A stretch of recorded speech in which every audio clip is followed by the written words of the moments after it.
दोस्तों, आज हम आपको भगवान शिव के एक ऐसे चमत्कार के बारे में बताने वाले हैं जिसे देखकर आपको भी पूरा विश्वास हो जाएगा कि भक्ति में कितनी शक्ति होती है। ऐसा क्या हुआ जब स्वयं भगवान शिव जी अपने भक्त रमेश की गवाही देने कोर्ट पहुंच गए।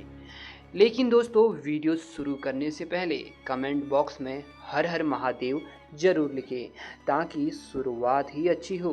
तो आइए दोस्तों, जानते हैं महादेव के इस चमत्कार के बारे में। आखिर क्या ऐसा हुआ कि भगवान शिव को खुद अदालत में रमेश की गवाही देने के लिए आना पड़ा। दोस्तों, रमेश नाम का एक गरीब किसान महादेव शिव का परम भक्त था।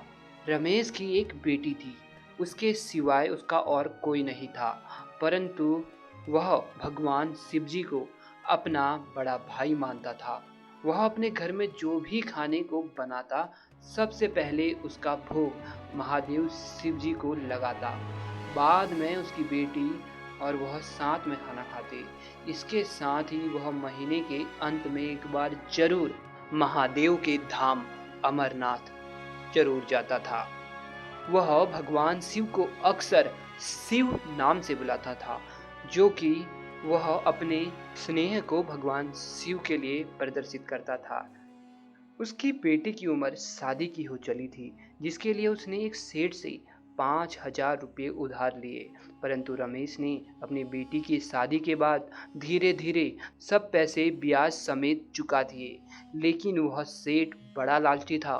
उसने सोचा कि रमेश अनपढ़ है, क्यों ना इसका फायदा उठाया जाए और इसे लूटा जाए। एक दिन सेठ रमेश के पास गया और बोला, तुम्हारी बेटी की शादी के दिए पैसे अभी भी बाकी हैं, मुझे कब दोगे? इस पर रमेश ने कहा कि मैंने आपका सारा रुपया पैसा चुकता कर दिया है।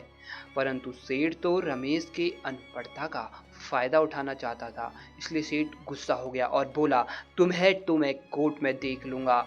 जब अदालत के सामने तुम्हारी बेइज्जती होगी और तुम जेल जाओगे, तब तुम्हें पता लगेगा।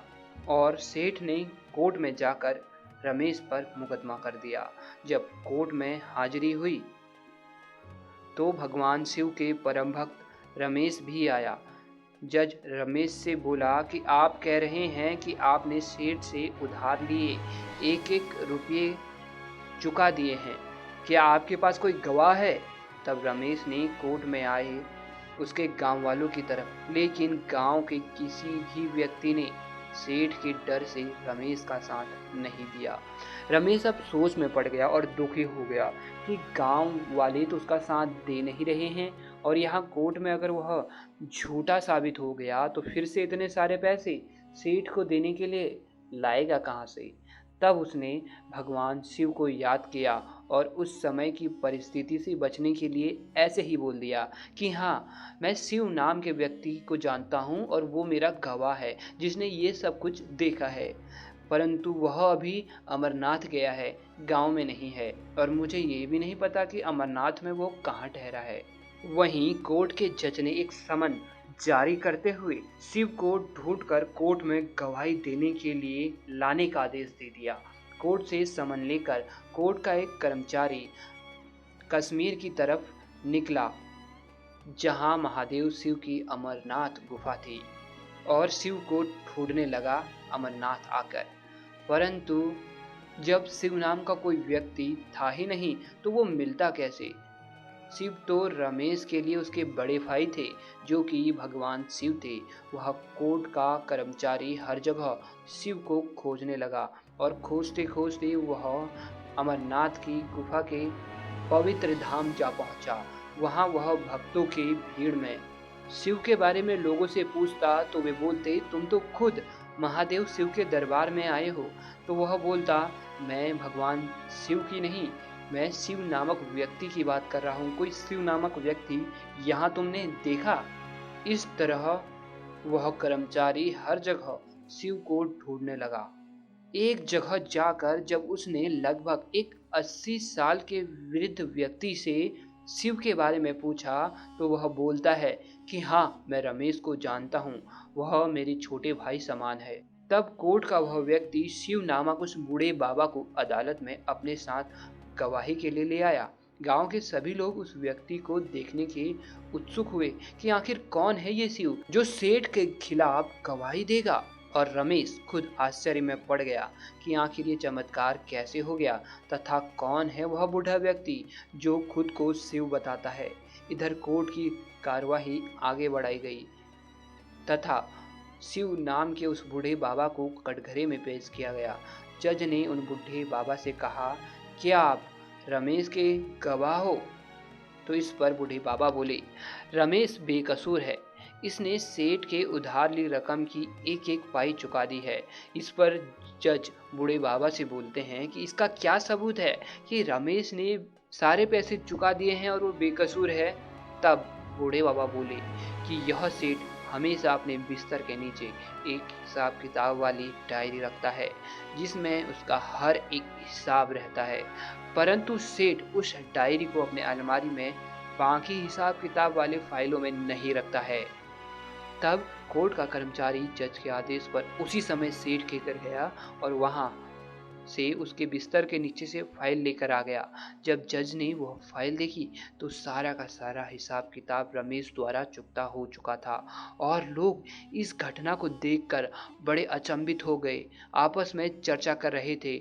वहीं सेठ को मानो सांप सूंघ गया हो कि आखिर यह बुढ़ा बाबा यह रहस्य की बात कैसे जानता है। वहीं रमेश के भी आश्चर्य का ठिकाना नहीं था, लेकिन उसी समय वह शिव यानी बूढ़े बाबा कोर्ट से अचानक अंतर ध्यान हो जाते हैं। जज ने रमेश से पूछा, आपने यह शिव नाम बताया, आखिर कौन है यह व्यक्ति? तुम्हारा कोई रिश्तेदार है क्या? रमेश ने कहा, हजूर मैं सच कहता हूँ कि मुझे नहीं मालूम यह कौन थे। जज ने कहा, अगर तुम उन बूढ़े बाबा को नहीं जानते तो फिर अपने गवाही में उनका नाम क्यों बोला? रमेश ने कहा कि गांव में कोई भी व्यक्ति मेरी ओर से गवाही देने को तैयार नहीं था, तो मेरा तो एक ही आसरा था, मेरे भगवान शिव, जिन्हें मैं प्यार से शिव भैया कहता हूँ। रमेश ने बताया, ना मेरे पास धन था न दौलत थी, बस उसकी कृपा अनंत थी। इतना सुनते ही जज की आंखों से आंसू आ गए और वह सब कुछ समझ गया कि वह बूढ़े बाबा और कोई नहीं, स्वयं महादेव शिव थे जो अपने भक्त रमेश की रक्षा के लिए साक्षात कोर्ट आए थे। जज की आंखों से आंसू भर आए और बोले, जिसकी कोर्ट में मुझे जाना चाहिए था वह खुद मेरे कोर्ट में चलकर आया। इसके बाद जज ने रमेश को बेकसूर करार देते हुए सेठ को सजा के साथ ही रमेश को जितनी रकम उधार की चुकाई थी सेठ से रमेश को वापस उन पैसों को दे देने के लिए कहा। और जज उसी समय अमरनाथ गुफा में भगवान शिव के दर्शन को निकल पड़ा।